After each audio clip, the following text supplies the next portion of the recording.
He's there. Okay. Okay. Good evening to all.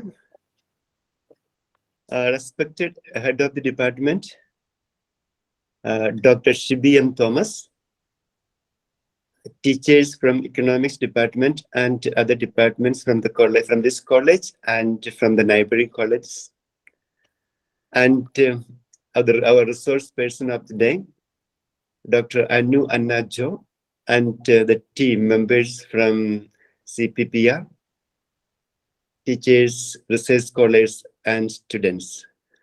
Good evening to all. Actually, we are just about to start our program, and we hear a lot of people talking about public policy. It's allowed, especially during election canvassing and budget presentations. It often comes in conversations related with politics, climate change, health, or other topics. But we haven't ever thought of it seriously and asked what it is and why it matters. Even though we are not concerned about it, public policy is not something that should be overlooked or dismissed. In fact, it plays a big role in our day-to-day life. Actually, public policy is a set of laws, guidelines, and actions decided and taken by governments in order to work in favor of the public. Public policy can dictate things such as which laws are to be passed, where funding goes, and which topic concern the general public. So public policy plays a crucial role in forming the guidelines and principles of a society. So they are necessary part of governing and politics. Since public policy is formed as a collective effort between governments, institutions, and even regular citizens, it's an important and effective way to have your voice heard always. So as the decision makers in different dimensions of tomorrow, you should be aware about the importance and processes of public policy formulation. That is why we have this session is arranged today here. Center for Public Policy Research is an independent non-profit public policy organization based in Kochi, dedicated to in-depth research and scientific analysis with the objective of delivering actionable ideas that could transform the present society. Center is dedicated to the principles of liberal thought, democracy, rule of law, and economic freedom with a focus of equity, efficiency, and effectiveness. Today, to lead our discussion, we have Dr. Anu Annajo, Senior Research Fellow from Center for Public Policy Research, as the guest speaker to lead the discussion. We have participants from our college, teachers and students and research scholars, and teachers and students from neighboring colleges and interested friends from different parts of the state. I welcome you all to this session. Once again, by welcoming you all, I cordially welcome Dr. Anu Annajo and the entire team, CPPR team, to handle the session. Thank you, and welcome Dr. Anu Annajo, please. Thank you so much, sir. Thank you for that great introduction. Actually, so sir just gave the gist of public policy in his introduction. So my job here halfway is done. And I know this is 6:35 and most of you have, come from your college, work and everything, and you're very tired and looking to take rest. But still, I can see a good number of participation. Really appreciate all of you who have joined for the session, and I'm looking for an engaging session. So even if I'm asking you a certain question, I hope you will reply through chat or either switch on your mic and speak so that we'll have an interactive session. I know the limitations of an online session, But still, let's make it an interactive session. I'll switch from English and Malayalam. I hope all of you are comfortable in both the language. Or if anyone is having a difficulty in understanding any of it, please raise it that as well. I'll try and speak in whichever language you are comfortable in. So I hope I'm audible enough. Yeah, audible, ma'am. Audible. Oh, okay. So I'll share my screen with you right now.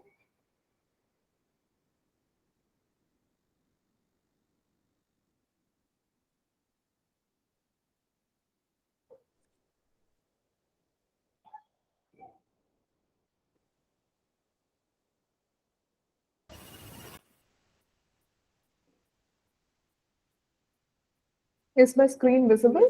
Yeah, it's visible. Yeah, okay.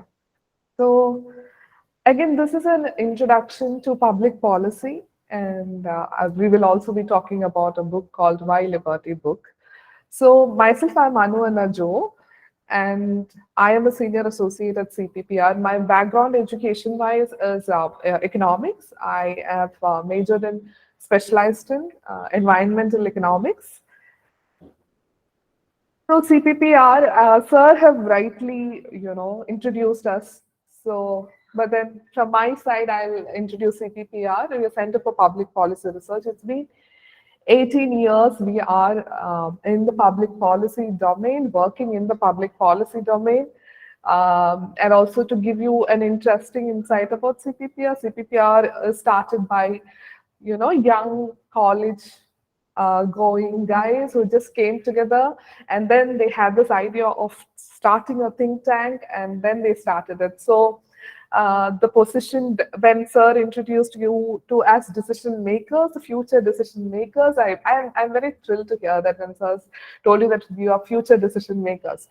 So there are ample opportunities for you at this age. I hope whatever you are investing in your time right now is going to help you in the near future, since you are the most valuable additions to the country. So we are an independent public policy organization, and we do this in-depth research and analysis, and then we give out solutions, and we hope for actionable ideas rather than just writing out papers and articles. We focus on actionable ideas. We are based out of Kochi, and our main focus, we have a lot of focus areas which we work on. Mainly, there are too many areas we work on, but then to bring it down into different heads, it's urban reform, livelihood, education, health, governance, law and international relations, and security. So now let's come to our today's session, like what is public policy? Um, I want your answers. What is public policy? What do you guys think? What is public policy? Anyone of you, if you could just maybe switch on your mic and speak, or maybe put it in your chat.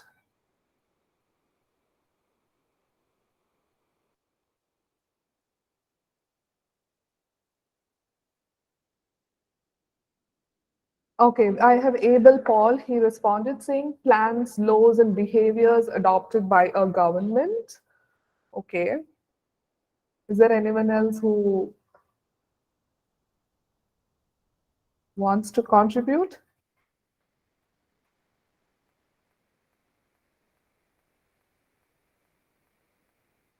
Okay, then I'll go ahead. So what is public policy? Public policy is a purposive course of action taken to deal with a problem or concern. Abel said it's plans, laws, and behavior by the government. So I wouldn't say that it's only the government. Any action that has the potential to significantly change the way masses lead lives, irrespective of where such an action emanates from, is a public policy.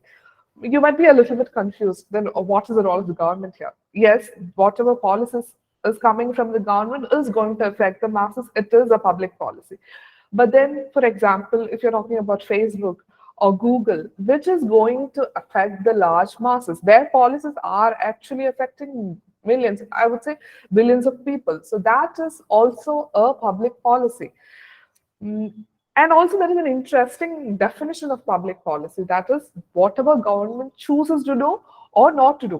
Not to do is also a statement by the government. So that is also a public policy. Stated more simply, public policy is a sum of government activities, whether acting directly or through agents, as it has an influence on the life of the citizens. So I'll walk you through certain examples. So here in CPPR, we undertake a lot of projects that could be funded by external agencies, by the government, or we do individual studies which we are interested in, the public policy studies we do. For example, recently I was part of a study which is on the prohibition of the e-cigarette ban. So e-cigarette ban came in 2019. I'm sure that most of you might be familiar of e-cigarettes because you hear this buzz and you might be watching it in your Instagram reels, or maybe you can see the pop-ups coming in all the e-commerce platforms wherein e-cigarettes are talked about, the flavors and all that.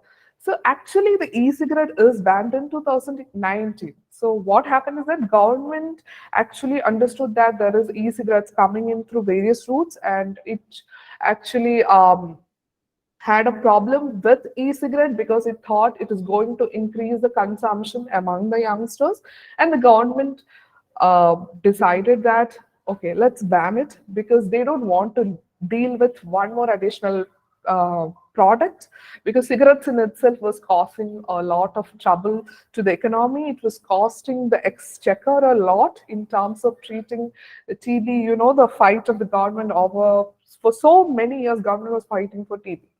When you hear something, a ban on e-cigarette, what you usually feel is that, okay, that's a great decision by the government. The government is thinking of the health of the public, and then they are thinking of the benefit of the citizen. The government is banning e-cigarette. That will be our first way of looking at it.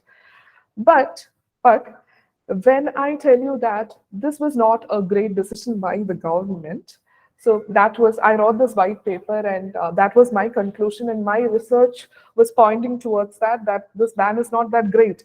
Why is it? Because when you're banning a substance, there are a lot of other substances coming into the picture, because people will find means to, look for alternatives of this particular product, or they will look into the black market or illegal means to get that substance and then use it.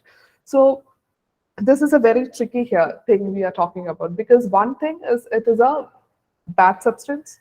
Electronic cigarette is a bad, we would say it as a sin good. Usually we say we have sin tax. So goods that are not great are sin good.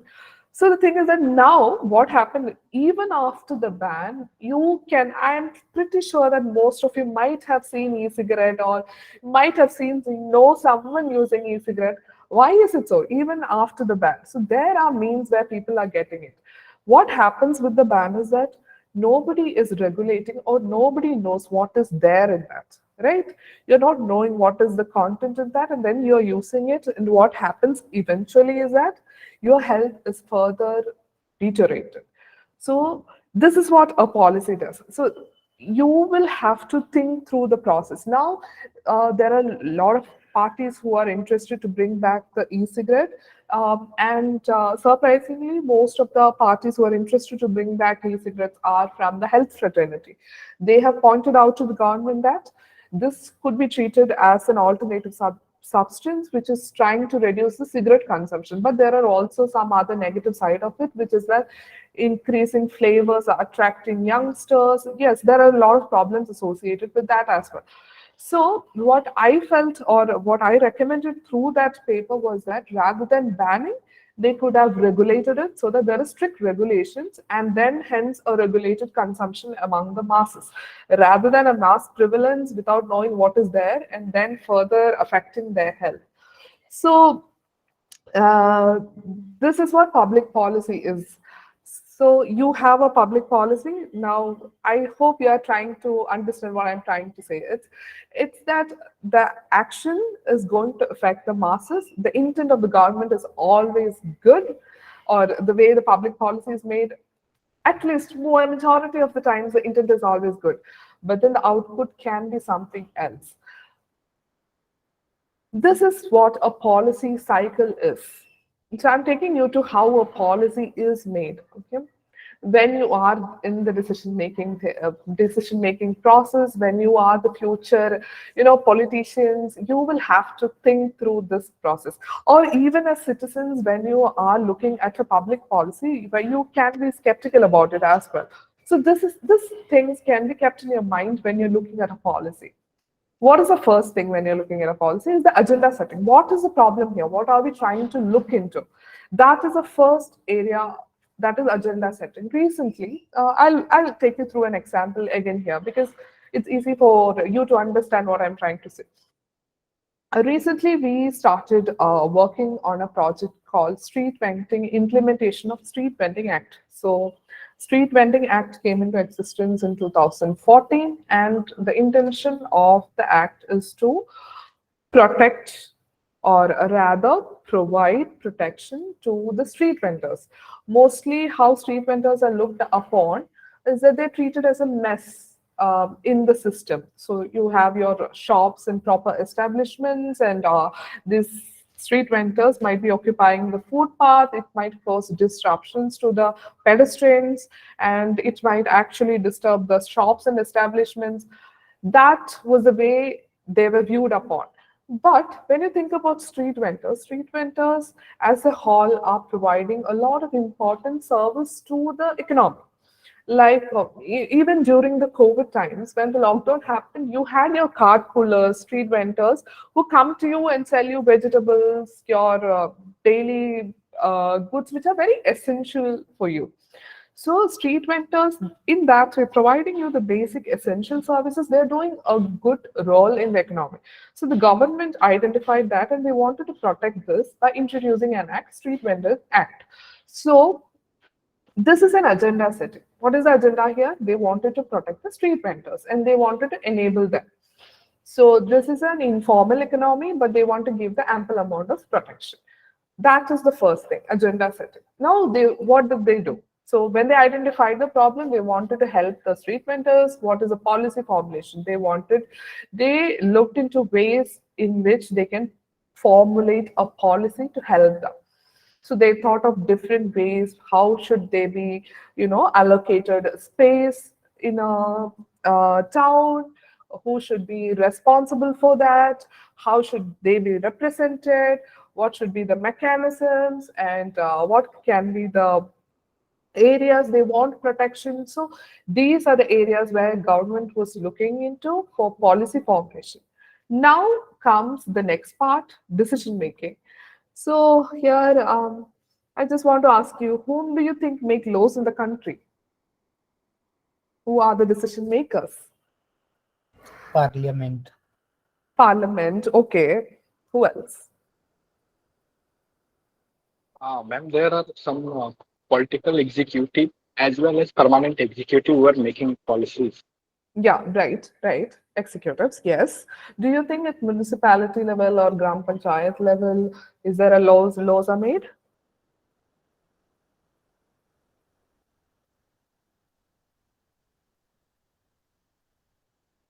I don't see any answers right now.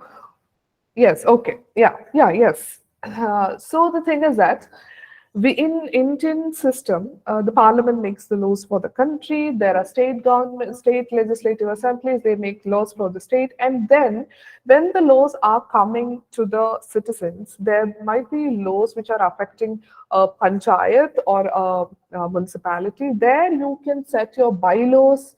There are bylaws made. So these people, the municipality level, they have the authority to make the bylaws, and then that will be vetted by the state government, and then it will be passed. Yeah, that is there. But then the law making authorities, you have your executives who implement through laws. They have the powers to make laws, as someone just mentioned. So yes. So these people, what they do? So for example, yeah, coming back to our example of street vending, they came out with an act called Street Vending Act, and the Street Vending Act is of 2014. And what the Street Vending Act made is that they mandated, or rather, they gave the power to the states to make their own rules and schemes for street vendors. So, as a case, for example, in Kerala, we have street vending rules and street vending schemes. What Kerala government did is that you can make bylaws. Who can make bylaws? The municipal corporations, municipalities, they can make bylaws with respect to street vendors. So that why did they give that kind of a provision? Because the street vendors belong to this particular locality, which the municipal corporation, municipality will be in a better position to know what is actually happening. Because India as a country is a very big country. You can't make a single law and then, that law can enable you to make laws as Street Vending Act enable the state governments to make their own rules, and then it further enable the lower level urban local bodies to make bylaws for the vendors, because they think it's very important to address the local environment. So one thing which I would like to stress here is that policies that policies changes over nations and over time. Policies are not something which are very constant. This changes over nations. You can't make one policy for the entire world or the entire country, because what, culture is different, people are different, the geography is different. You need to take into account of all these aspects while making a policy. I'll tell you one interesting example of World Bank. World Bank does a lot of funding. They does a lot of funding to help the underprivileged population, to uplift them. So what World Bank did once is that they identified that in Brazil there is a lot of undernourished, malnourished children. So as a policy, they thought, let's educate the young mothers, and by educating them, they will actually put in that effort and then feed their kids properly, and that nourishment problem, undernourishment problem, can be overcome. So, good policy, right? Yes. So what they did is that they implemented the policy. The uh, Brazil, they saw a good amount of change because they educated the young mothers, and the undernourishment was addressed to a great extent. This was a successful policy. Now they address the next country, that's Bangladesh. You know Bangladesh, right? So in Bangladesh, they did the same thing. The World Bank did the same thing, but the policy was a failure. Do you know why? In Bangladesh families, uh, the decision of what to make in a house or what to feed is taken by not the young mothers, the elder ones in the family. For example, you have a grandmother, she might be the person who might be deciding what to cook. So while you educated your young mothers, they didn't have the power in the home, in their own home, they didn't have the power. So hence the policy failed. So what World Bank after a while, when the policy was a failure, they understood it's not working out as it worked out in Brazil. So what they did is they rectified this. They identified, okay, this is the problem. So what they did, they rather then educated the older ones in the family. Hence, they rectified that problem. So that is why I said policies change across nations and over time. So one policy will not work for every single place. So now let's move on from decision making to policy implementation. This is a very crucial phase. This policy implementation, it should reach the right people. Now, going back to our first example to explain the whole cycle, street vendors.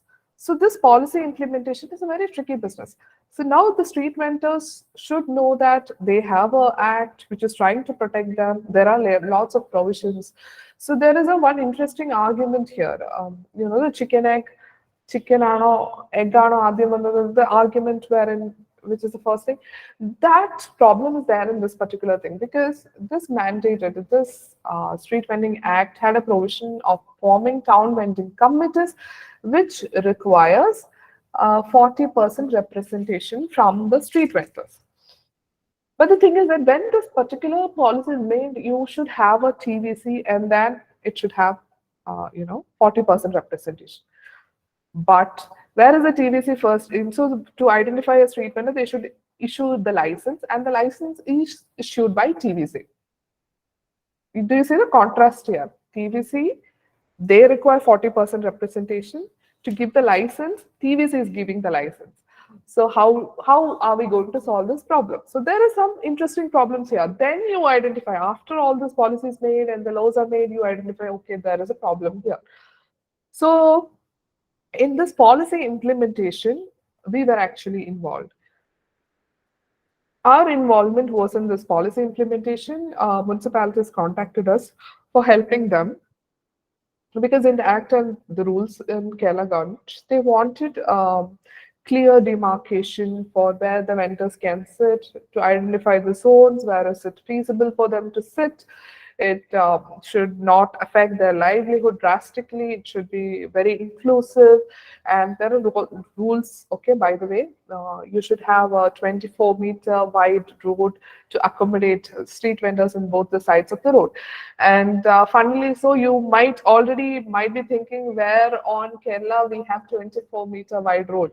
It's rarely in bits and pieces, and you hardly have 24-meter road. So the thing is that you should think, and you should devise your own bylaws, and then make your bylaws in a way that the street vendors can be accommodated.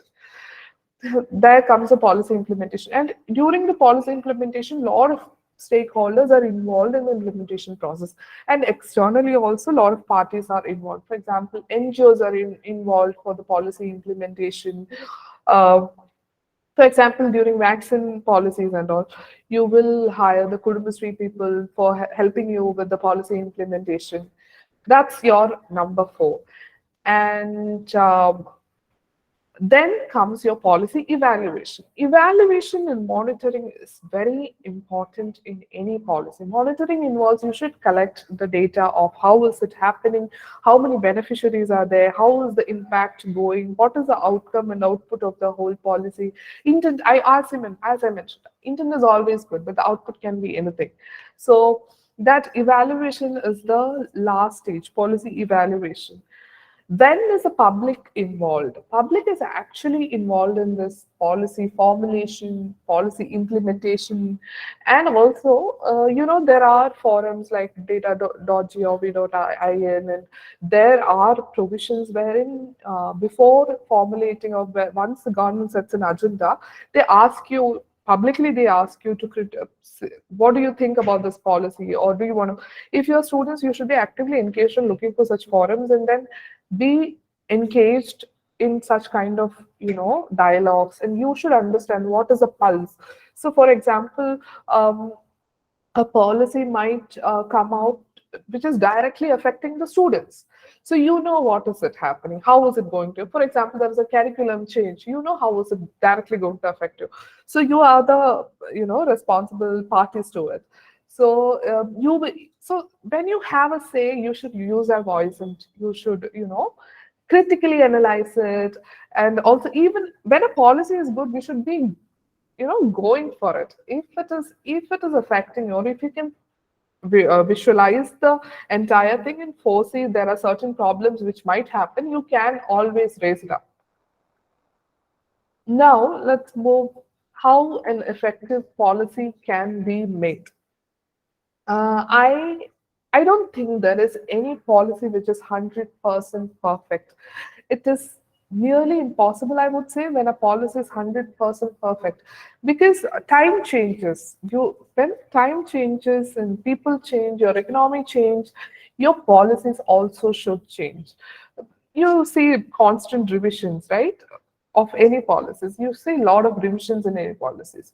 So there are certain pointers we need to keep in mind while a public policy is formulated. First and foremost, it should be based on sound economic and political principles. You might have heard about the alcohol ban and the Swooch tragedy in Bihar. Have you heard about it? Yes. I hope most of you. Okay, yeah. Because what happened when alcohol was banned? People will move to other. In Kerala also, during the COVID time, when we didn't have any source of drinking alcohol, what people did was that what what what eventually led. So during that time, it is interesting that you observe that jaggery prices were going up. Oh, by the way, don't think that I'm giving you tips to how to make what and all that. Okay. So jaggery prices, which is one of the major, ingredient, went up. So similar way, when in Bihar, when alcohol is actually banned, even huge tragedy recently happened. It is happening and it recently happened. I think last month it happened again. So the thing is that Bihar has a very, too many neighboring states where it is not banned, like UP, West Bengal, Jharkhand, and they also have this porous border with Nepal as well. So they have various means of getting alcohol, and also they, this the quality is not being checked because that is banned. You don't know what people are getting consumed. So these are some of the things which you don't take into account when you are forming a policy. And that brings to the second point, unintended consequences and trade-offs. I'll tell you how this unintended consequences work in a very interesting way. Have you heard about something called Cobra effect? So, as it goes, during the British period, there was a lot of Britishers were colonial period. They were facing a lot of problem of cobras. It's a venomous snake. So they had the problem of cobra. And what they said was that they wanted to reduce the cobra population. So what they thought was that, okay, let's bring out a policy wherein the person who's bringing a dead cobra is getting a bounty. So what happened eventually was that people got way too enthusiastic, way too interested. They started breeding cobra and then brought the killed cobra to the British government. And surprisingly, what happened was that government ended up paying a lot of bounty. So they understood this. Okay, they're not stupid. After a point, they understood. They said, no, we are canceling this bounty. What happened was that now the people who had this, they had cobras at home and all, they started breeding cobras, right? They had cobras at home. They didn't have the incentive to keep them anyways because now they're not getting the bounty. What they did, they released it. So what this policy did, what was the intention of the policy? To bring the cobra population down. What it actually did was that it increased the cobra population, increased multifold. So this is what unintended consequences and trade-offs are. Now we come to the third point, that is proper design and implementation. So any policy, there should be a proper design, taking into various aspects. It has to be properly designed and it should have a proper implementation mechanism. Who will be the authorities? What is the mechanism? Who will be looking after the grievances? What is the state machinery there? What is your law says? Okay, all this design and implementation. Then we are in the times of accountability and transparency. These are keywords you keep hearing. So with this internet era and with your smartphones, everything, you should be accountable and transparent. The government especially should be very much accountable and transparent because people have access of information. They have, I mean, it's information overload actually, but still we have information, and accountability and transparency of any public policy is very important. Next comes your evaluation and assessment, which I mentioned previously as well. That monitoring and evaluation and assessment will always lead you to have a better policy.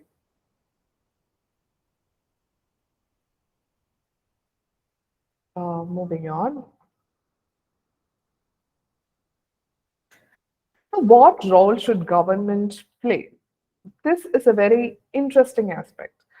What role should government play in a public policy? Should it be a provider? Should it be an enabler? Or should it be a regulator? What do you think?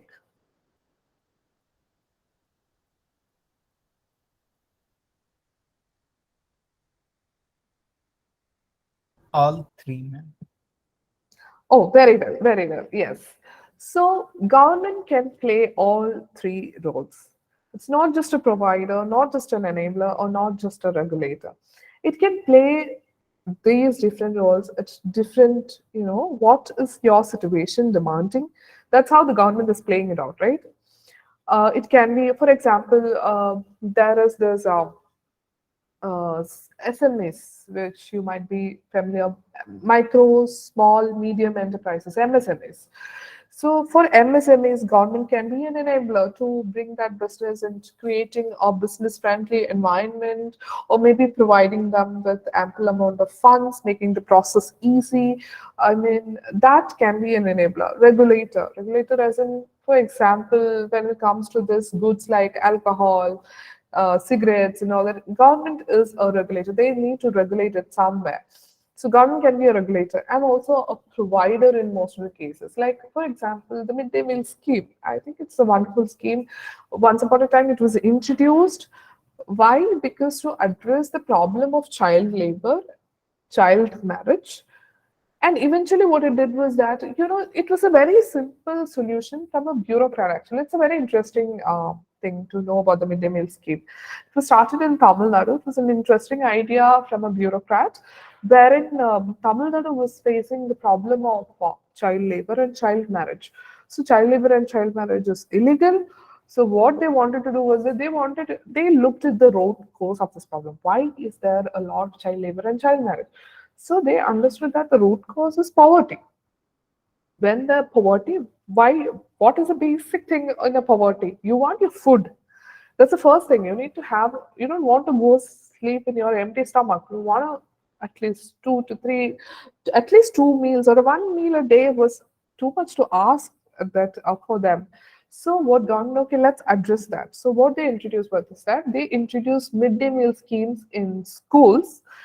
With, nowadays it's a proper, completely nutrition packed meal. So this meal was provided, and eventually what it did was that it reduced the child labor and child marriage.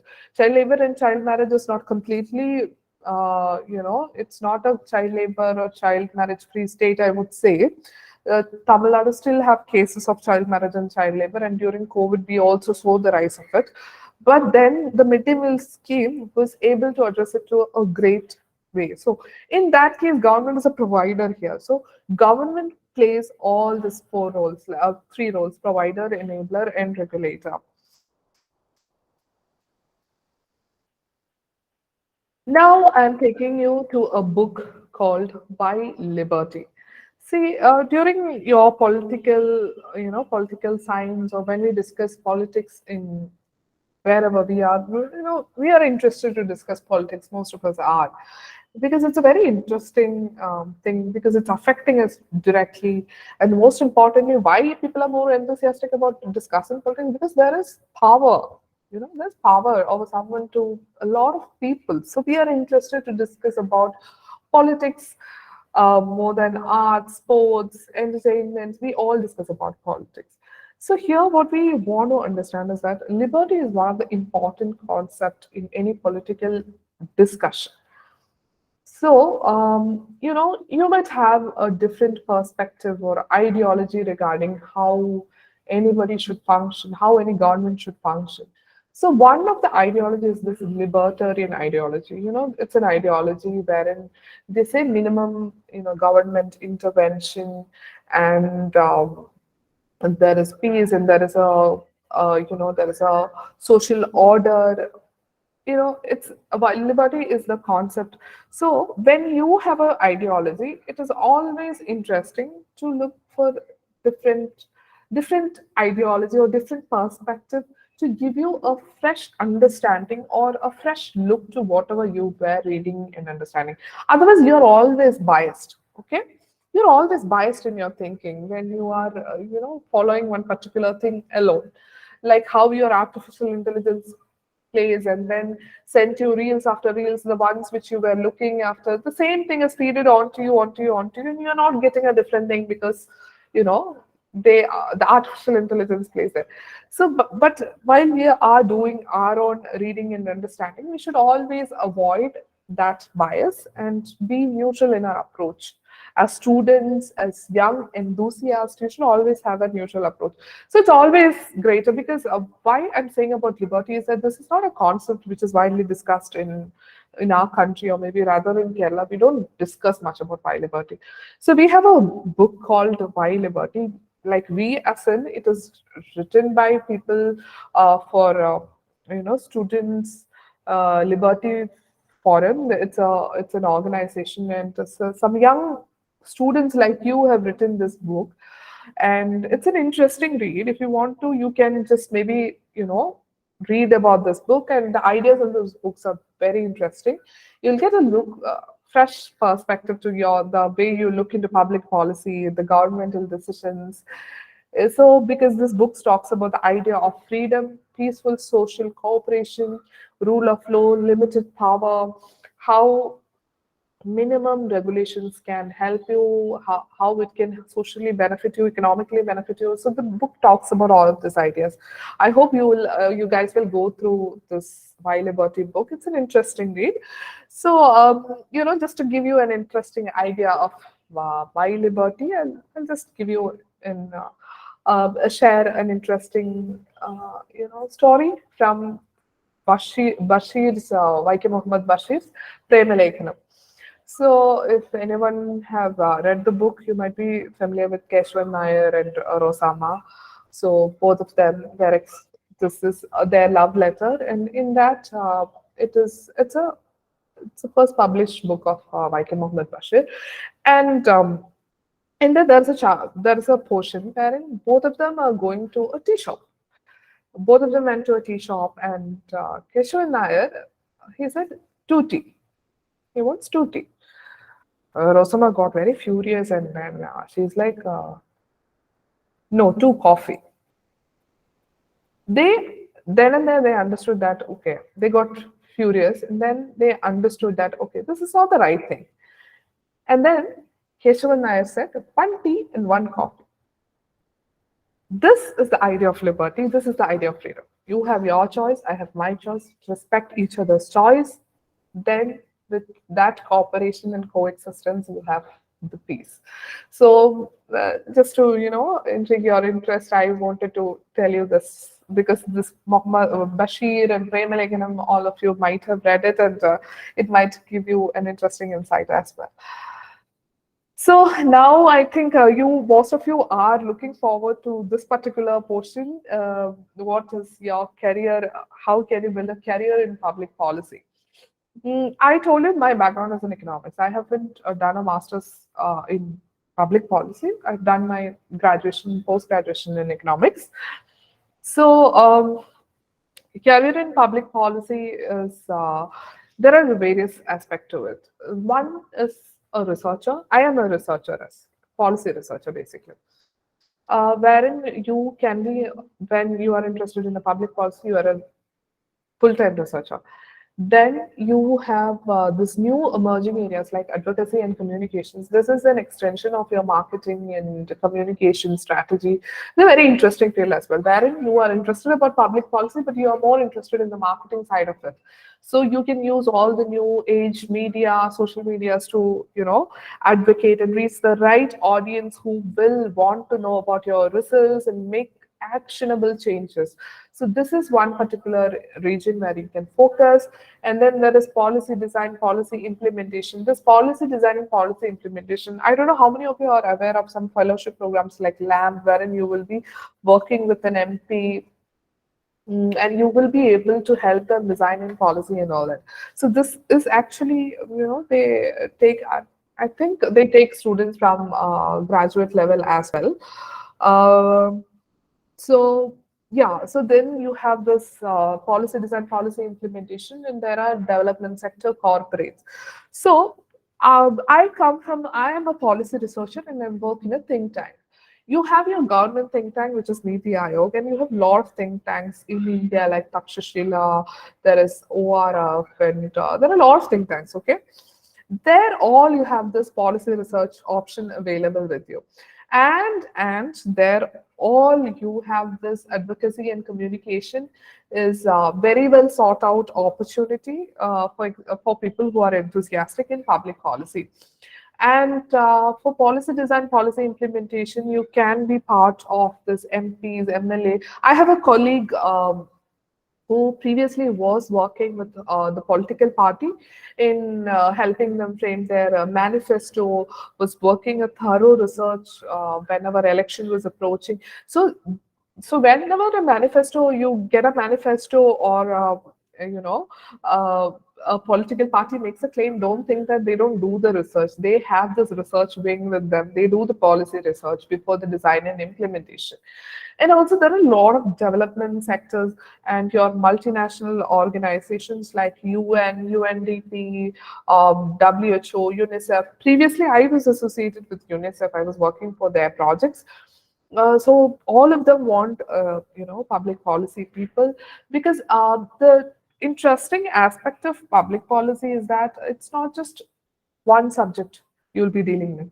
When you're dealing with a particular public policy, it will have elements of sociology, it will have elements of economics, it will have elements of, management. All of it comes into picture. It's very dynamic. Then we also have corporates like KPMG, PricewaterhouseCoopers, EY. Nowadays, all of them have this R&D wings wherein they do this public policy research is there. And then our national organizations like the RDO, ISRO, all of them have interesting, policy research as well. So, the chance and the possibilities are endless if you look for it.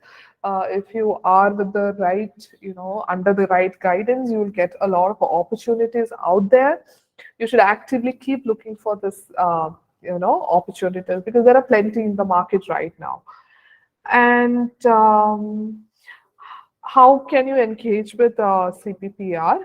Because if you are interested in getting to understand more about public policy, there are public policy certificate courses which we do.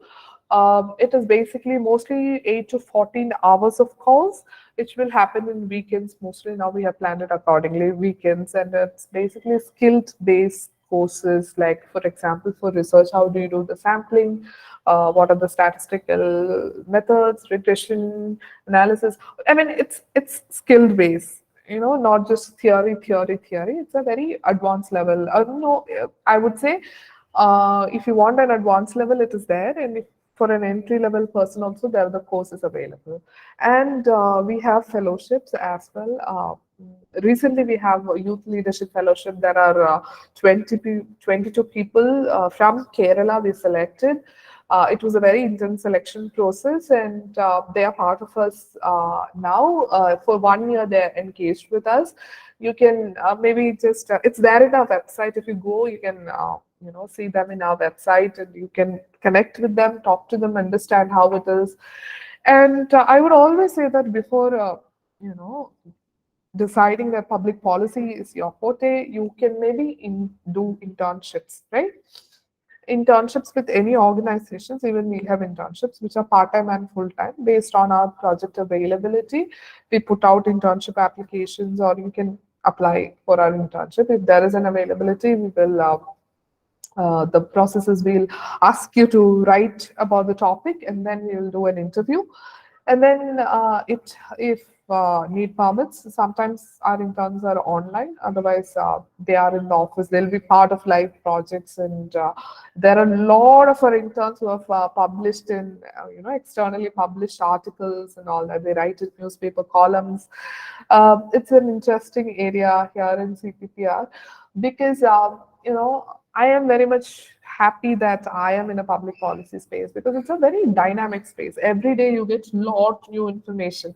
It's not that I am doing the same thing again and again. I'm doing different things every day. I'm engaging with so many people I never thought I would. So it's a very interesting space. If you are passionate enough, you can maybe try out a career in public policy. And so if you have any questions, please put it out. And that's the presentation from my side. If you have any questions, I can take a few. So, Thank you, ma'am. That was an insightful session. So, Thank from the you. student side, if you have any quick queries or clarification, you can ask now. We have shortage of time, so we make it fast. Any questions? Oh, and also let me just tell you about the courses. Some of you might have some question in, even though you're not asking, I'm just answering for you much before the question comes. What are the courses available or what you should pursue in your education to get, I think most of you, we have a mixed crowd here who are doing graduation, post-graduation scholars. That's what I understood. So there are public policy specific courses in India. Mostly 17 colleges are doing that. That's it. So no, it's not a very, not too many colleges have them. As far as our understanding is, it's just 17 colleges, like from IIM, ISB, Jintel, Christ University, they all have this courses. And some of them, I think IIM and all is giving a diploma course. So that's how the course system in India is regarding public policy. I hope there is no any questions further. So we will wind up the session. Thank you, ma'am. So you were giving an introduction to public policy through various real-life examples like study on e-cigarette, street vendors, World Bank studies, etc. And you have mentioned how the root-level research outcomes can make an impact on public policy, and how the public policy changes this existing socio-economic scenario. That was wonderful, and hope it was engaging to all of you too. And now we will move on to winding up the session. So once again, I am thanking you, the whole CPPR team, for being with us for the last 1 hour. I know you have another session to engage soon in Arts and Science College, so I'm not taking much time. Thank you so much, ma'am, and your team too. And also, I thank all the participants for logging this session. So you can share your views, you can contact ma'am. We'll be providing you her email ID. So you can contact her if you have any queries regarding with regard to your higher studies or other things. So please do share your views and reviews on the session. Once again, thank you all. Thank you so much. Thank you, ma'am. Thank you, ma'am.